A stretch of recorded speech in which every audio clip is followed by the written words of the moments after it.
საქართველოს მთავრობამ გადაწყვიტა, რომ არაბებს ააშენებინოს ორი ქალაქი. ინვესტორმა თქვა, რომ ამ ქალაქში 60%-ზე მეტი მოსახლეობის იქნებიან უცხოელები. ანუ თბილისთან აშენებენ გორის ზომის ქალაქს, რომლის მოსახლეობის უმრავლესობა იქნებიან უცხოელები. ეს არ არის მხოლოდ ის პრობლემა, რომელიც ჩვენ უნდა გადავჭრათ და ჩავთვალოთ, რომ მოგვარდა ჩვენი პრობლემები.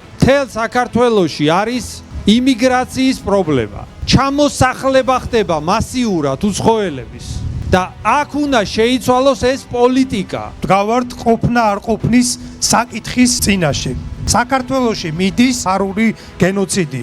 რეალობა არის შემდეგი: გამოწვევა არის ძალიან მძიმე და ათასობით კაცის ჩართვის გარეშე, თანაორგანიზატორად ჩაწერის გარეშე ამ ბრძოლის მოგება არის შეუძლებელი. ამიტომ რითიც მოვდივართ არის შემდეგი: ჩვენ გთავაზობთ ბრძოლას და გეუბნებით გეგმას. გეგმა არის შემდეგი: 5000 კაცი თბილისში და 5000 კაცი დანარჩენ საქართველოში ერთად უნდა შეიკრას ამ მოძრაობის წიაღში. და 20-ში ვიყოთ ძალიან ბევრნი. აი ეს არის ჩვენი ნომერ პირველი ამოცანა. ეხლა 20-ში რო იგეგმება გენერალური აქცია, ამ აქციისთვის მოვემზადოთ მაქსიმალურად და ამაში დაგვეხმარეთ. თქვენს გარშემო დაორგანიზეთ ადამიანები და ერთად ვიბრძოლოთ.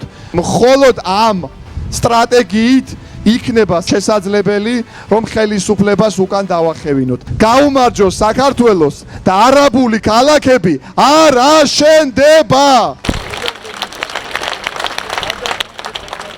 მოძრაობა არაბული ქალაქების წინააღმდეგ. დაგვიკავშირდით და ჩაეწერეთ ჩვენს რიგებში.